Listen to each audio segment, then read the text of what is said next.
A primeira vez em que vi esse filme, quer dizer, parte dele, foi quando foi exibido pela primeira vez na Rede Globo na tela quente, com aquele logotipo característico no tempo que as emissoras ainda faziam vinhetas mais longas para as sessões de filmes.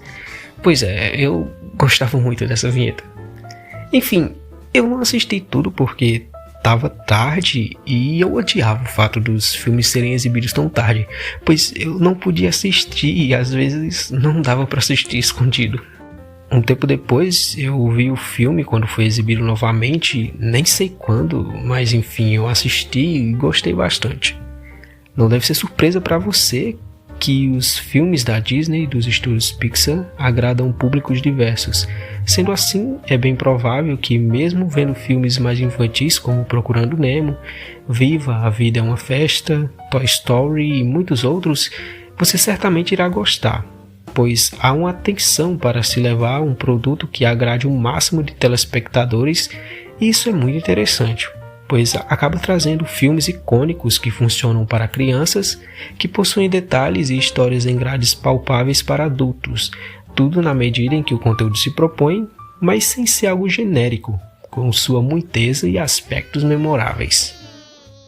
Para mim, assistir esse filme foi bem legal e é muito bom como isso aguça a criatividade e a imaginação de uma criança. Adentrando naquela narrativa e vendo as situações perigosas, os personagens, as cores, os vários elementos que compõem as cenas.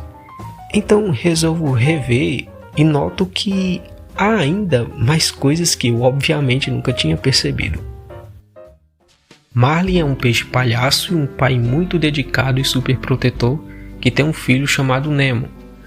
Após acontecimentos trágicos em sua vida, Marlin passa a ter ainda mais receio dos perigos existentes no mar. Todo esse peso cai sobre seu filho Nemo, que possui uma modificação em uma de suas nadadeiras, coisa que só o deixa ainda mais apreensivo com relação às capacidades de seu filho. O filho, por sua vez, com o peso dessa limitação propagada, se sente ainda mais limitado com a falta de confiança e apreço do pai, que infelizmente ignora suas capacidades, recusando-se a vê-lo diferente. Isso se demonstra com mais intensidade em uma das cenas-chave do filme, quando Nemo se afasta do pai numa tentativa de provar para si que é capaz, mas também para aborrecê-lo, que acaba separando os dois.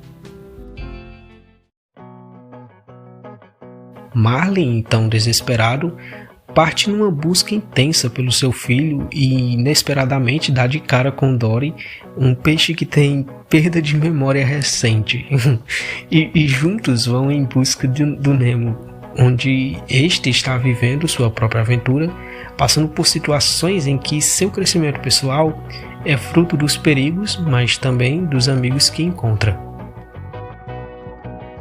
Esse filme segue aquele modo narrativo mais comum, o que obviamente não o faz ruim, longe disso, em que o protagonista possui defeitos que podem afetar outros ao seu redor e que ao longo do filme vai percebendo, aprendendo, mudando, e nessa história a mudança do Marlin a respeito de seu filho recai positivamente sobre ambos. A superproteção estava sendo o maior perigo, a abertura para novas perspectivas fizeram com que o pai se tornasse melhor. Querer procurar seu filho é também procurar um pedaço de si. É ir em busca de melhorias que são diversas.